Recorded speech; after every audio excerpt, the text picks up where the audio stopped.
आज हमारे हाथ जो स्रोत लगे हैं वो वाकई कमाल के हैं। एक तरफ तो 1971 का एक बदनाम मनोवैज्ञानिक प्रयोग है, दूसरी तरफ बिग टेक के एल्गोरिदम पर एक ताजा रिसर्च। और साथ में कुछ नोट्स कि कैसे लोग हमें अपनी बातों में फंसा लेते हैं। बिल्कुल। और मुझे ये जानने की बहुत उत्सुकता है कि इन सब में कनेक्शन क्या है, ये हमारी रोज की जिंदगी को कैसे कंट्रोल करता है। तो आज हम इन्हीं छिपी हुई ताकतों की पड़ताल करने वाले हैं, चाहे वो 50 साल पहले की कोई नकली जेल हो या हमारे हाथ में मौजूद फोन। और ये कनेक्शन बहुत गहरा है एक्चुअली। हम बात शुरू करेंगे स्टैनफोर्ड प्रिजन एक्सपेरिमेंट से। अच्छा। ये समझने के लिए कि कैसे हालात अच्छे भले इंसानों को बदल सकते हैं। फिर आज की डिजिटल जेल में कदम रखेंगे। हाँ, और देखेंगे कि सोशल मीडिया के एल्गोरिदम हमें कैसे बांध कर रखते हैं। और इसी बातचीत में ये भी समझेंगे कि किसी को अपनी बात मनवाने और किसी को धोखा देने में क्या फर्क है। और सबसे जरूरी बात, इससे बचें कैसे। बिल्कुल, हम इन सब चीजों से खुद को बचाने के तरीकों पर भी बात करेंगे। चलिए तो फिर सीधे 1971 में चलते हैं। स्टैनफोर्ड यूनिवर्सिटी का बेसमेंट।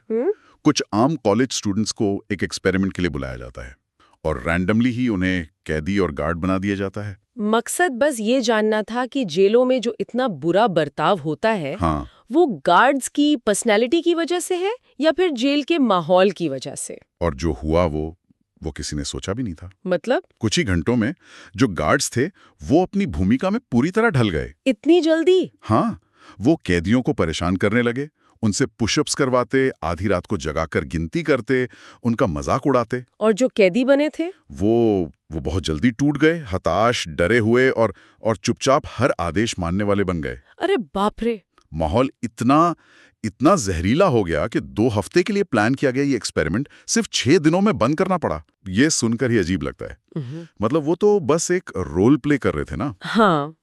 तो मनोविज्ञान इसे कैसे समझाता है कि कुछ ही दिनों में सामान्य छात्र ऐसे जल्लाद जैसे गार्ड कैसे बन सकते हैं? देखिए, इसके पीछे 2 बड़ी वजह काम कर रही थी। अच्छा। पहली थी डी इंडिविजुएशन, मतलब अपनी पहचान खो देना। अपनी पहचान खो देना। हाँ, जब गार्ड्स ने वर्दी पहनी और उन्हें एक ग्रुप का हिस्सा बना दिया गया, तो वो अपनी व्यक्तिगत जिम्मेदारी भूल गए। मतलब अब वो मैं नहीं रहे। बिल्कुल, अब वो मैं नहीं बल्कि हम गार्ड्स की तरह सोच रहे थे। तो जो भी बुरा बर्ताव हो रहा था वो उन्हें अपनी नहीं बल्कि ग्रुप की कार्रवाई लग रही थी। और कैदियों का क्या? वो इतनी जल्दी कैसे हार मान गए? वहां दूसरा कॉन्सेप्ट काम कर रहा था, लर्न्ड हेल्पलेसनेस, सीखी हुई लाचारी। हाँ, कैदियों ने जल्दी ही समझ लिया कि वे कुछ भी करें उसका कोई फर्क नहीं पड़ने वाला। क्यों? क्योंकि गार्ड्स के नियम मनमाने थे। कभी किसी बात पर सजा मिलती, कभी उसी बात पर नहीं। इस वजह से कैदियों ने विरोध करना ही बंद कर दिया। उन्हें लगने लगा कि वो इस स्थिति से बाहर निकल ही नहीं सकते। लेकिन मैंने पढ़ा है कि इस एक्सपेरिमेंट पर काफी सवाल भी उठे थे। हाँ, बिल्कुल उठे थे। कुछ लोगों का कहना था कि ये सब असली नहीं था, लोग बस एक्टिंग कर रहे थे। एक गार्ड ने तो बाद में माना भी कि वो एक फिल्म के विलन की नकल कर रहा था, ताकि रिसर्चर्स को कुछ अच्छा डेटा मिल सके। हाँ, बिल्कुल। और ये एक जरूरी बात है। इसी वजह से 2002 में बीबीसी ने ऐसा ही एक और प्रयोग किया और नतीजे काफी अलग थे। अच्छा, क्या हुआ उसमें? वहां कैदी आपस में एकजुट हो गए और उन्होंने गार्ड्स के सिस्टम को ही चुनौती दे दी। अरे वाह! और गार्ड्स भी उतने क्रूर नहीं बन पाए। इससे ये पता चलता है कि सिर्फ हालात ही सब कुछ नहीं होते। लोगों की अपनी पहचान, उनका नेतृत्व, ये चीजें भी बहुत मायने रखती हैं। मतलब स्टैनफोर्ड में प्रयोग करने वालों ने गार्ड्स को एक तरह से उकसाया था। हाँ, कह सकते हैं। जबकि बीबीसी में ऐसा नहीं हुआ। ये हैरान करने वाली बात है कि 1971 में एक बेसमेंट में बनाया गया माहौल लोगों को इस तरह बदल सकता है। और आज हम सब अपनी जेब में एक ऐसा ही माहौल लेकर घूम रहे हैं जो शायद इससे भी ज्यादा शक्तिशाली है। मैं सोशल मीडिया की बात कर रहा हूँ। एकदम सही कनेक्शन है। वो एक भौतिक जेल थी और ये एक डिजिटल जेल है। हमारे स्रोत बताते हैं कि बड़ी टेक कंपनियां गूगल, अमेज़न, मेटा हमें अपने प्लेटफॉर्म पर बनाए रखने के लिए एडिक्टिव डिजाइन का इस्तेमाल करती हैं। मतलब लत लगाने वाले डिजाइन का? हाँ, उनका पूरा बिजनेस मॉडल ही इसी पर टिका है कि हम ज्यादा से ज्यादा वक्त वहां गुजारें। एक मिनट, अभी आपने स्टैनफोर्ड के कैदियों की सीखी हुई लाचारी की बात की थी। हाँ। क्या ये इन्फिनिट स्क्रॉल कुछ वैसा ही नहीं है? आप स्क्रॉल करते जाते हैं क्योंकि रुकने का कोई मतलब ही नहीं दिखता। एक तरह की डिजिटल लाचारी। ये एक बहुत ही शानदार तुलना है। बिल्कुल वैसा ही है ना? इन्फिनिट स्क्रॉल और ऑटोप्ले जैसे फीचर्स जानबूझकर ऐसे बनाए गए हैं कि रुकने का कोई प्राकृतिक सिग्नल ही ना मिले। कोई पेज खत्म नहीं होता, कोई चैप्टर बंद नहीं होता, बस कंटेंट आता रहता है। और वो डार्क पैटर्न्स का भी इस्तेमाल करते हैं ना? बिल्कुल, यानी ऐसे डिजाइन्स जो हमें चालाकी से वो काम करने पर मजबूर करते हैं जो हम शायद नहीं करना चाहते, जैसे किसी न्यूज़लेटर के लिए साइन अप करना या अपनी प्राइवेसी सेटिंग्स को नजरअंदाज करना। सही। और फिर वो एआई वाले रिकमेंडेशन सिस्टम है जो हमारी आत्मा तक को पढ़ लेते हैं। हाँ, और वो बहुत स्मार्ट है। एक रिसर्च में लोगों के ब्रेन स्कैन किए गए जब वे टिकटॉक देख रहे थे। अच्छा। पता चला कि जब एल्गोरिदम उन्हें उनके पसंद के वीडियो दिखाता है तो दिमाग के वही हिस्से एक्टिवेट होते हैं जो किसी भी तरह की लत से जुड़े होते हैं। ओह। ये प्लेटफॉर्म हमारी गहरी मनोवैज्ञानिक जरूरतों का भी फायदा उठाते हैं, जैसे FOMO, fear of missing out. हाँ, और लोगों से तारीफ पाने की इच्छा। इंस्टाग्राम स्टोरीज जो 24 घंटे में गायब हो जाती हैं, वो इसी फोमो को बढ़ाती हैं। लेकिन क्या ये कहना सही होगा कि सारा दोष एल्गोरिदम का है? क्या हम लोग खुद ऐसी चीजों पर ज्यादा क्लिक नहीं करते जो हमें गुस्सा दिलाती हैं या चौंका देती हैं? ये एक बहुत जरूरी सवाल है और इसका जवाब फेसबुक के एक एक्सपेरिमेंट में छिपा है। बताइए। कुछ साल पहले उन्होंने अपने एल्गोरिदम को सार्थक सामाजिक बातचीत को बढ़ावा देने के लिए बदला। सुनने में तो बहुत अच्छा लगता है।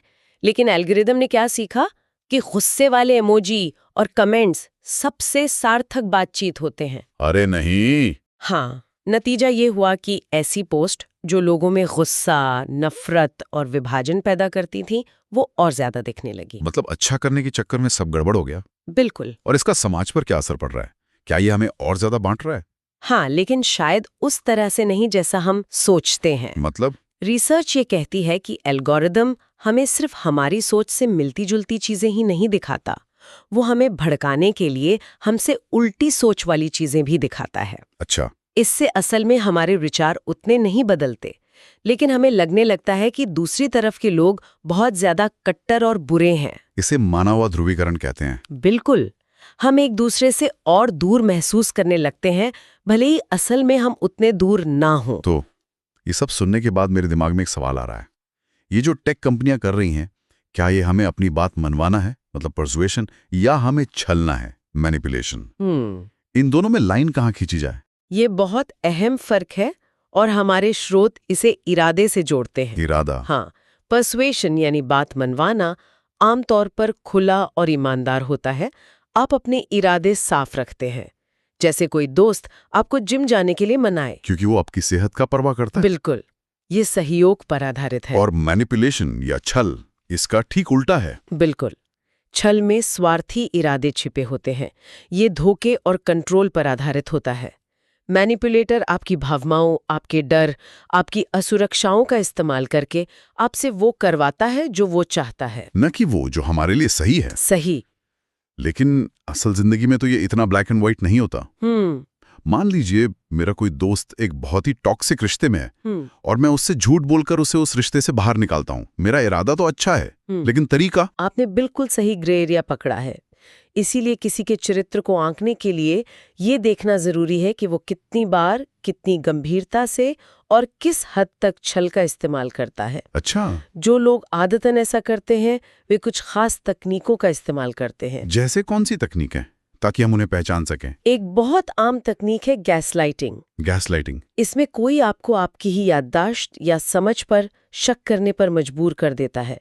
वो ऐसी बातें कहेंगे, तुम बहुत ज्यादा संवेदनशील हो, या मैंने ऐसा कभी नहीं कहा, तुम चीजों को बढ़ा चढ़ा कर सोच रहे हो। हाँ, और धीरे धीरे आपको लगने लगता है कि शायद गलती आप में ही है। ओह, ये तो बहुत होता है।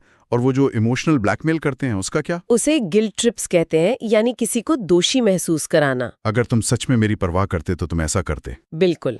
या मैंने तुम्हारे लिए इतना कुछ किया है और तुम मेरे लिए एक छोटा सा काम नहीं कर सकते।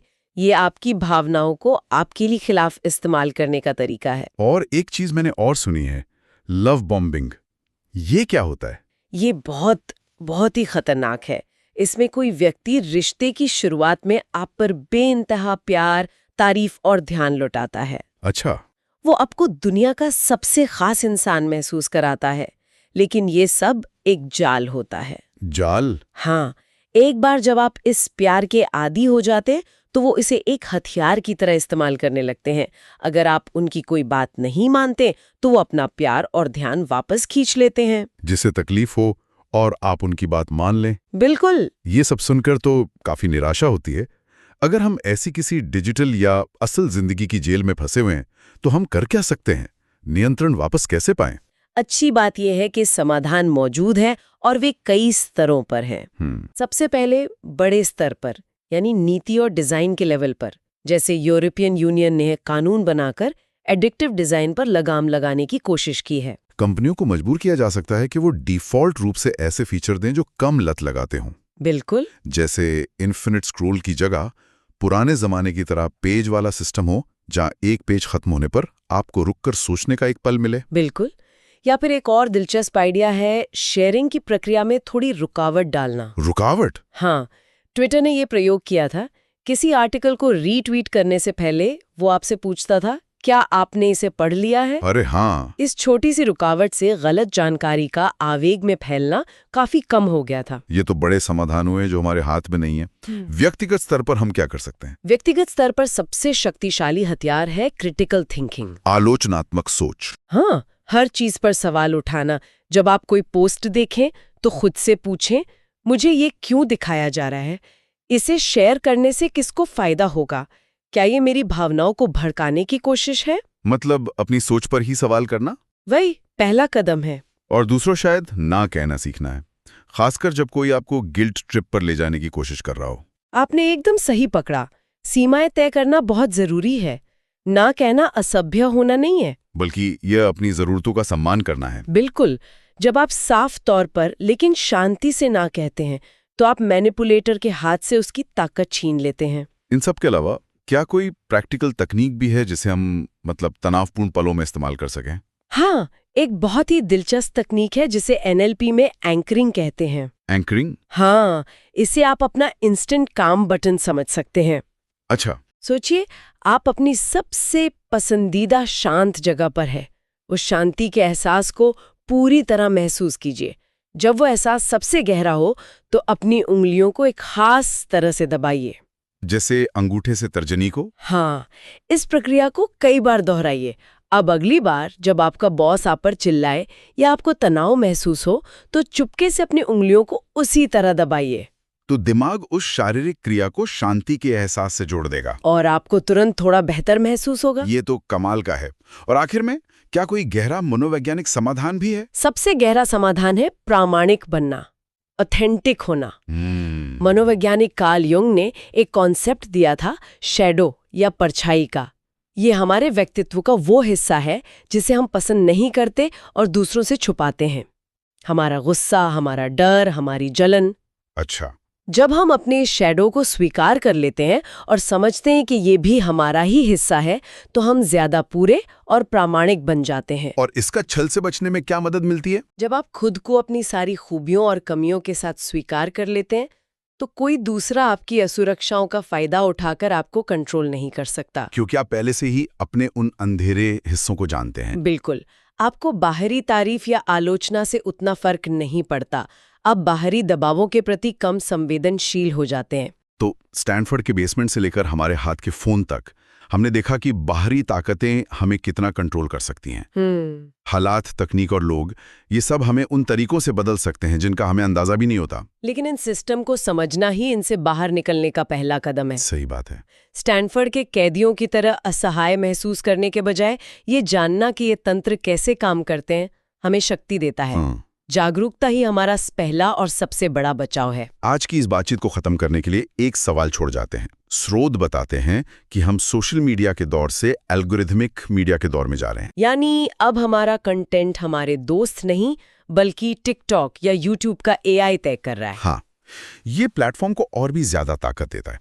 तो सवाल यह है कि अगर आपको या किसी को भी अपने डिजिटल जीवन को चलाने वाले एल्गोरिदम को डिजाइन करने का मौका मिले तो आप उसे किस एक मूल्य के लिए ऑप्टिमाइज करने को कहेंगे? हाँ, बेहतर कनेक्शन, ज्यादा गहराई और बारीकियां, खुशी या कुछ और? सोचने वाली बात है।